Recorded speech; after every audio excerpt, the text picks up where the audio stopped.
තද අව්වට හොඳම සහ වර්ණවත්ම විසඳුම තමයි රොමෑන්ටික් කැනා ලිලිස්. ඔන්න අද අපි කතා කරමු තද අව්ව වැටෙන ගාඩන් එකක අවුරුද්දේ හැම කාලෙම එකම විදියට මල් වලින් පිරීලා තියෙන නඩත්තු ආවම රොමෑන්ටික් කැනා ලිලිස් ගැන. මොනවද මේ රොමෑන්ටික් කැනා ලිලිස් කියන්නේ? අපි සාමාන්‍ය ලංකාවේ දකින කැනාස් වලට වඩා උසෙන් අඩු, ගොඩාක් උස යන්නේ නැතුව හරිම හුරු බොහොටියට ලස්සනට වවන්න පුළුවන් ඩ්‍රෝප් කැනා ලිලිස්.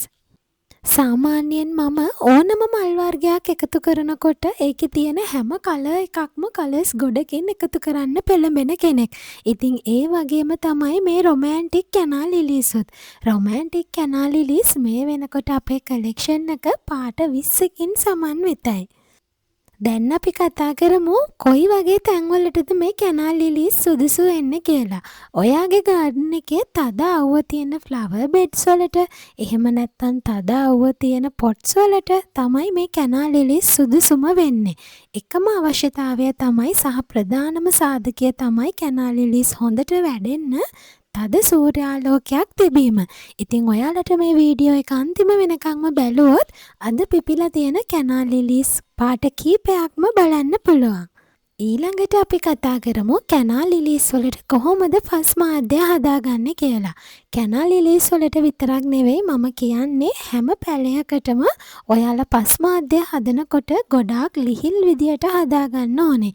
ඒ කියන්නේ පැලයේ මූල මණ්ඩලය හොඳින් පැතිරෙන විදියට සහ වතුර හොඳින් බැහැගෙන යන්න පුළුවන් විදිහට ලිහිල් පස් මාධ්‍යයක් හදාගන්නම ඕනේ. එහෙම ලිහිල් පස් මාධ්‍යයක් හැදුවම තමයි හරිම ලස්සනට පැලේ වර්ධනය වෙලා සාර්ථකව සරු පැලයක් හදාගන්න පුළුවන් වෙන්නේ. අපි දැන් කතා කරමු මොනවද මේ රොමෑන්ටික් කැනා ලිලිස් වලට දාන්න ඕන පොහොර කියලා. ඇත්තටම කැනාස් කියන්නේ ලංකාවේ දේශගුණයට හොඳින්ම ඔරොත්තු දෙන පැලයක්. ඒ කියන්නේ ගොඩාක් අවුව තියෙන තැන් වලට ඔරොත්තු දෙන පැලයක්. ඉතින් මේකට පොහොර විදියට ඔයාලා දැන් අනිත් මලුත් හදන නිසා ඒ මල් වලටත් දානකොට සති දෙකකට සැරයක් නිල් කැට දම් කැට ග්‍රෑම් 5-10ත් අතර ප්‍රමාණයක් දාන්න. ඒ හොඳටම ප්‍රමාණවත් මේ විදියට මල් පිපෙන්න. ඊට අමතරව ඔයාට තියෙනවා නම් ගොම පොහොර සහ සුපර් යූරියා මේ කැනා ලිලිස් වලට හොඳයි. ඒත් එක්කම ඔයාලා මේ කැනා ලිලිස් මල් පිපුණම මල පර වුණාට පස්සේ අනිවාර්යෙන්ම මල කප්පාදු කරන්න. මොකද ඊළඟට එන මල කලින් පිපුණා වගේම සරු මලක් පිපෙන්නේ එතකොට. ඒ වගේම මට කියන්න බැරි වුණා පස් මාධ්‍ය සකස් කරනකොට කොම්පෝස්ට් වැලි වගේම කරදහයිය එකට එක මිශ්‍ර කරලා අනුපාතයෙන් ගන්න. එතකොට ලිහිල් පස් මාධ්‍යයක් හදාගන්න පුළුවන්. මේ රොමෑන්ටික් කැනා ලිලිස් වල තියෙන්නේ හරිම දීප්තිමත් වර්ණ සංකලනයක්. බලන්නකො දැන් මුල ඉඳන්ම වීඩියෝ එකේ සුදු පාට, තද රතු පාට, බ්‍රයිට් තැඹිලි පාට, ඒ වගේම තද කහ පාට මේ වගේ හරිම දීප්තිමත් කලර් සෙට් එකක් තමයි මේ කැනා ලිලිස් වලට තියෙන්නේ. ඉතින් ඔයාගේ ගාඩන් එකේ තද අවුව වැටෙන ෆ්ලවර් බෙඩ් එකක් අපි හිතමු අඩි 10ක් 20ක් විතර තියෙන කියලා. ඉතින් හිතන්නකො මේ පාට ටික ඔක්කොම මික්ස් වුණාම එකම එකම දිගට පිපුණම කොහොම ලස්සනට තියෙයිද?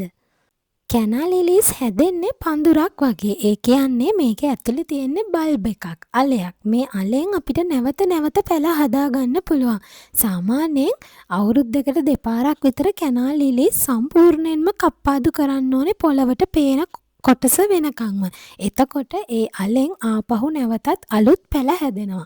එතකොට පුළුවන් සාර්ථක පැලයක් හදාගන්න. ඉතින් ඔයා ලංකාවේ කොහේ හිටියත් ඔයාට පුළුවන් මේ රොමෑන්ටික් කැනා ලිලි අපේ කලෙක්ෂන් එකේ තියෙන පාට 20ම මිලදී ගන්න.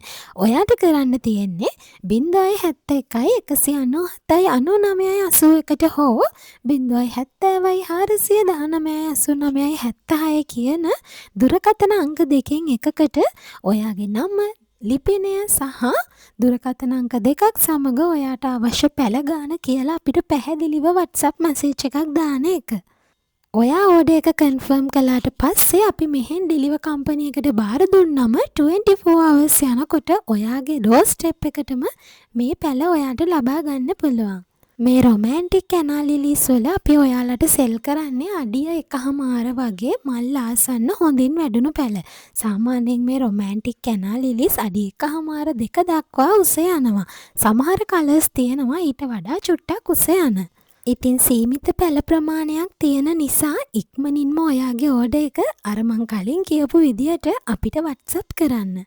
ඔයාගේ ගාඩන් එක වර්ණවත් කරගන්න පුළුවන් හොඳම විසඳුම තමයි මේ රොමෑන්ටික් කැනා ලිලීස්.